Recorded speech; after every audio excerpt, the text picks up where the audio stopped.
So the first thing we got to do for this brew here is we got to add 2 of the Brew Max boosters.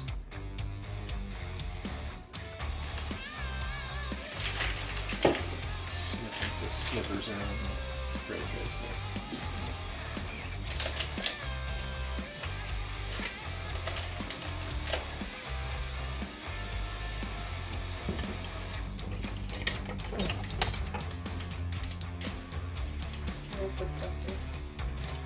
This is basically just sugar. It's gonna add more sugar for the yeast to ferment on later, create more alcohol. Basically, is what's gonna happen. CE, that's just what I labeled it as when I got it, because when you get all the Mr. Beer stuff, it comes as one big shipment. It's not separated out by recipe. So I compared my shipping list to the recipes that I bought, and that's how I labeled them. CE, Centennial Explosion, is what the CE stands for. That's just how I label them. And then I place them into like bags accordingly to which recipe. And then I'll mark, like on the yeast packets, there'll be a little CE, and then on the cans of extract, there'll be a little CE as well. Just so I know what goes with what. Because I am quite forgetful at times. And by at times, I mean all of them. Not all of them. That chuckle means yes. At least 92%. Alright, so this has to boil, and then at that point we just have to boil some hops. Sorry, I'm really good. My bad. Okay, so He's the older one. now it's time to add some Centennial hops to start this hop boil deal off. Baxter, what are you doing? He's gonna be crazy. He's playing so good. Don't worry about Baxter.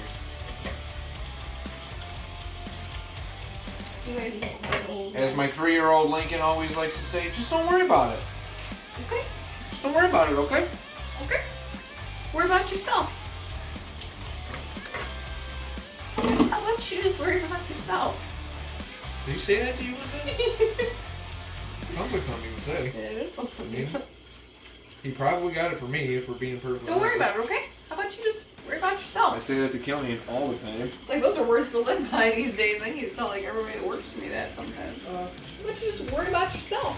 What do I do with the skizzles? I hung them back up on the wall, sorry. You just want to cut the excess off here. So that's not, because this is going to be floating around in my fermenter for the next 3 weeks. You know, that's just extra stuff that could get infected or something bad could happen to it. Anything that could possibly be infected, you want to get, just nip it in the bud. So, 20-minute boil starts, boom, now. We like to use our microwave. It's We easier, like the it's beeps. right here. We like to hear the beeps and annoy people, so. Alright, Bye. turn that off. And this is just 2 more ounces of hops. Okay. Centennial hops. It's all Centennial. Hence the Centennial Explosion. So that goes in there. I'll take it right off the hot burner.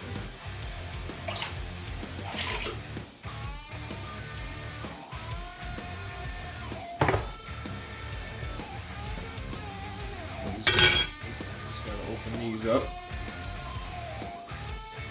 American Light and Bavarian Weisser beer. And then we'll add this one after. It's just a pale soft pack. Always smells so good. Almost like that honey that you had at the farmer's market the other day. It kind of tastes like it. Well, some of this stuff. That honey was really good. Sorry, I Can I have this actually? This tastes really good. molasses, kind of.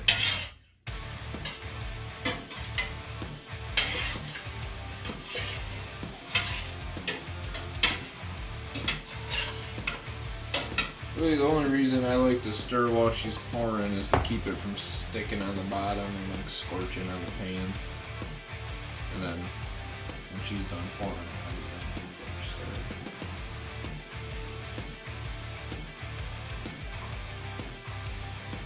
it. Sorry if you can hear my dog chewing on a bone right down here. There's no way you can. There's no way you can. He's going to town. He's ravenous. He's good. He is going to town on that thing. It's not a rawhide bone because those are bad for your dog. It's like a raw beef bone. Like a cleaner. Yeah, you buy him at the butcher or whatever. Yeah, rawhide bones are super bad for your dogs. I don't know if you know that, but it's really bad for your dogs.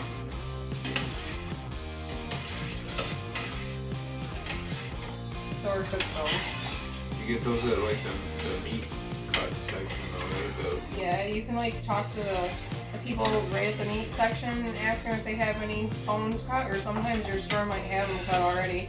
Our store actually has them cut usually already. If not, the butcher definitely has them right out back about to bring them out. Probably about to throw them out. Or No, they use it. Some people use them for soup. Oh, for stocks Yeah. and stuff. Yeah, that makes sense. Okay. But they're really good for your dog. Do I need the spatula anywhere? He loves them for sure. And it's good for their teeth too. It helps brush their teeth. So like if you can't really brush your dog's teeth, if you get him like a real bone, he'll chew on it enough where all the plaque comes off his teeth. And then you don't have to worry about it.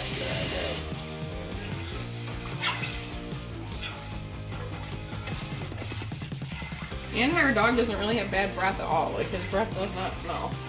No, he just physically stinks. Well, he's going to the groomer on Friday. We give him a bath, but the Megan, she owns like her own place. It's called Four Paws. And It's called the Paw Spa. Paw Spa, that's what it is. Paw Spa in where we live. And she's amazing. Her name is Megan, and she's great, and Gus loves her. Four Paws was the place that we brought him when we went camping, and I did not really like that place. Right? I can't remember what the name of that place was. The guy's name was Gary something. But yeah, the place that we normally bring us to, like their air broke or whatever, so they couldn't take any animals, and they didn't want to die, obviously, because it was hot as heck. So that's why we went with the B option, and I guess it was the B option for a reason. And we can't bring our dog because he can't be in the hot because he's got no face, really, so. He's a pug, so he's got like a deformed snout. He's not deformed. He's beautiful. No, poor thing. Kids literally make fun of his eyes constantly. He looks like the guy from Mitchell's vs. the Machines. Or the dog from Everyone says the dog. Men in Black, yeah. Frank. Okay, so this is pretty much just turned into syrup now. But that's okay, it'll all dissolve once we get it into the fermenter. Yeah, it's pretty much just a bunch of sugar. Yeah, it's just pretty much just like it's not the consistency of water. It's like I'm stirring maple syrup right now. Warm maple syrup. There's a lot of fermentables in this. I can't remember what the OG target was, but I think the final alcohol by volume when we're all said and done is going to be like 8.7, so it's going to be high.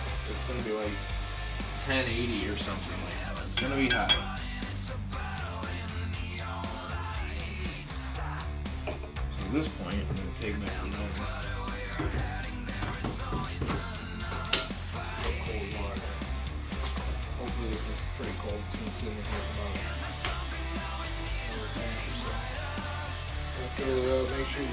off, and that was staying more than I'd like to admit.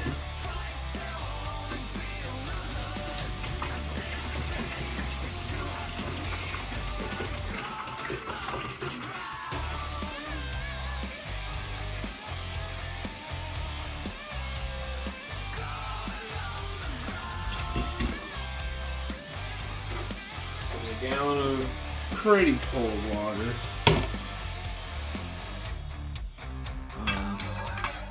Then what I like to do here is take these out and set them right in here so they don't plop while I'm pouring.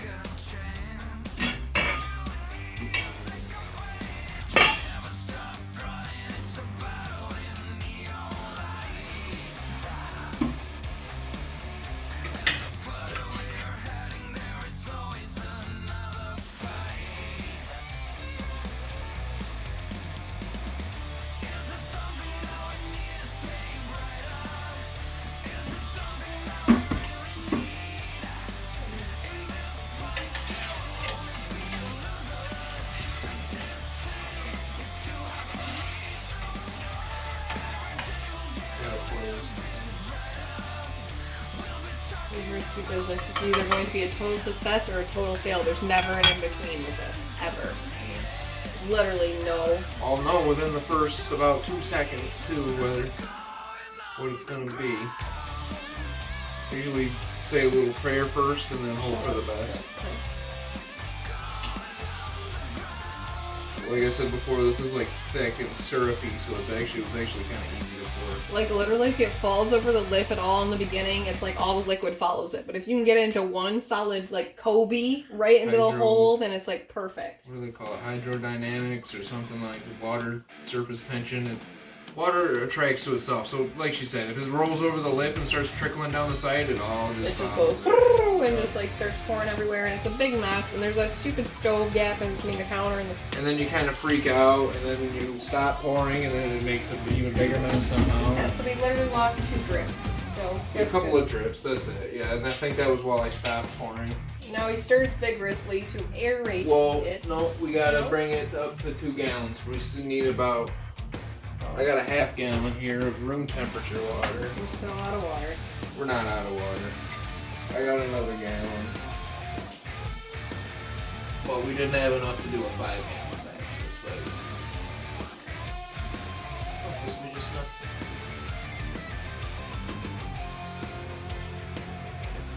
Okay, so there is 2 gallons of wort.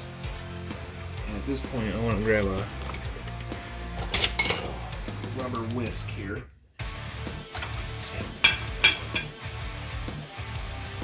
After you're done boiling, you want to make sure anything that touches your wort or anything your wort touches is sanitized with Star San.